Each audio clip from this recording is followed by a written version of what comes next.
driver of the number 39 Wicks Filter Chevrolet. Ryan, a three-time winner here at New Hampshire Motor Speedway. Talk a little bit about coming to New Hampshire this weekend.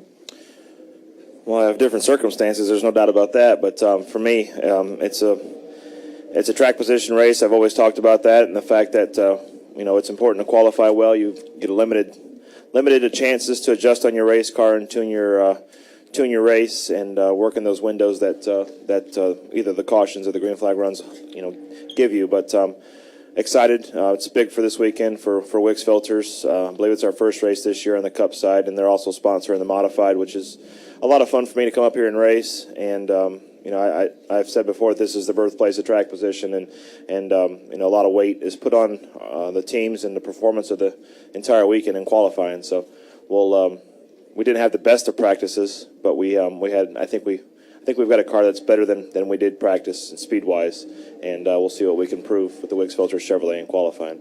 Then we spent the entire time in qualifying trim, so we'll switch over and get some race trim in tomorrow. But we did come up here and test and feel that we have a little leg up because we had a good test up here.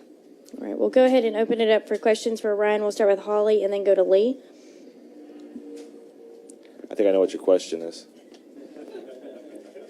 You probably do, but let me just go ahead and say before you guys ask any questions, this is an opportunity for me to come up here and answer probably 5 or 6 questions, but all at once, and an ability to save my time and your time. And every time somebody else asks the same question, and my answer doesn't usually get as good, so let me do it here all at once. But I'm aware of what happened this morning and the announcement with Tony and Kevin and what SHR's plans are, and I've had a good run, and I look forward to finishing out this year.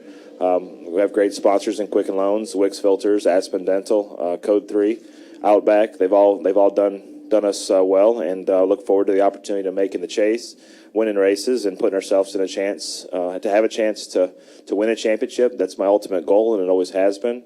I do not know what my future holds. I have no idea right now, and I didn't have any idea at this time last year. So that is something that I guess weighs on my shoulders, and I have a little homework to do, but and that's part of racing and part of the situation that I am in, and I can't say that I'm happy with how everything unfolded. I know that there are business decisions, and business decisions sometimes trump friendships, but and I don't feel like that was the case, but in the end, I'm happy with the 3 wins that I've had so far with Stewart Haas and the performance and the cars and everything else. I just, there will be a change for me in 2014, and I don't know what that change is. All right. well, you certainly took care of answering a lot of the questions. I don't know if you can provide any detail, though, but I'm just curious, at what point this became finalized for you. I got a phone call from Tony on Wednesday about 20 minutes to 7, and we talked for basically 20 minutes, and that was it. And that was, his phone call was about making the announcement, and that, I would not be a part of Stewart Haas Racing in 2014. And, that was it. I mean, it was, his stress was the importance of our friendship, and that to me will never change. We've only ever had, we've only ever argued over how hard we race. And that's the kind of friend Tony and I are. And there's a chance that we might do that again in the future, but we have a good friendship, and, I look forward to keeping that. So that was the main point of our conversation outside of the obvious of 2014. And that was my first knowledge of what I won't be doing. I've been a free agent ever since I signed my contract last year in September for 2014, and had the ability to look around. And, I will continue to do that. But at this point, I do not know what or where I will be. All right, let's go to Lee. Lee Spencer, Fox Sports. You said you said at Kentucky you want to go somewhere where you're wanted, and some place that really appreciates the gifts that you have to give. What would be an ideal situation having been at two of the top organizations in NASCAR? Well, I don't know. I mean, there are organizations out there that are capable of winning championships and capable of racing, I guess, into the chase to give themselves an opportunity at a championship. It's obvious that there are some seats that are moving around, becoming available, and potentially coming available.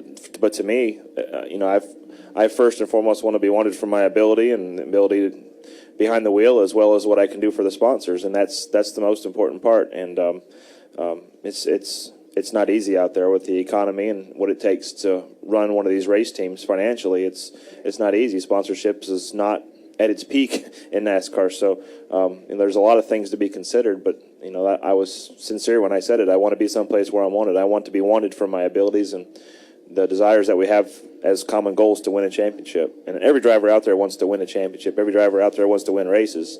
But it's the desire that you have to fight through all the things, I think, that make and separate the men from the boys, I guess you could say. Changing the subject just a little bit, we're going to your hometown track, or your home track in 2 weeks.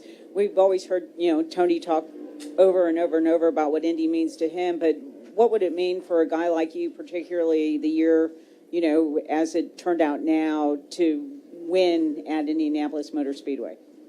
I think for Tony, it's to him, it's more like home court. To me, it's more like home state in the essence of the history of the Speedway and the history of speed at the Speedway. I mean, Indianapolis is to auto racing what Daytona is to auto racing in a different way. And the history of speed, the history of land speed, the history of a lot of racing. I mean, it's the great drivers that have crossed that yard of bricks, and I say it every year. I want to be on that list of winners at that racetrack, and that's what means a lot to me. It's not a brand new facility. It's a facility with an awesome history, and that being a part of that history is one of my personal goals. So yeah, it's big, it's huge, and Tony's been fortunate enough to win it, and I've been close, so I still want it.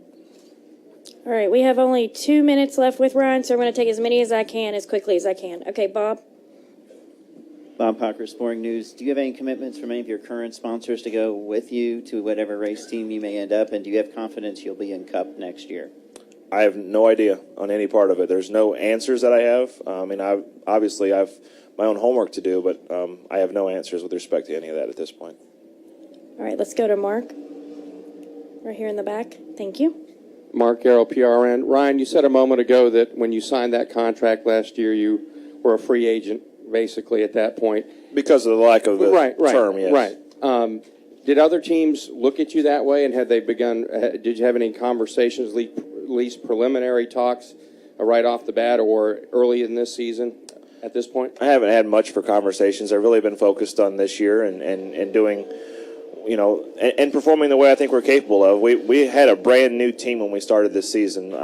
Matt Borland was an experienced crew chief, but our entire organization within the 39 side was brand new.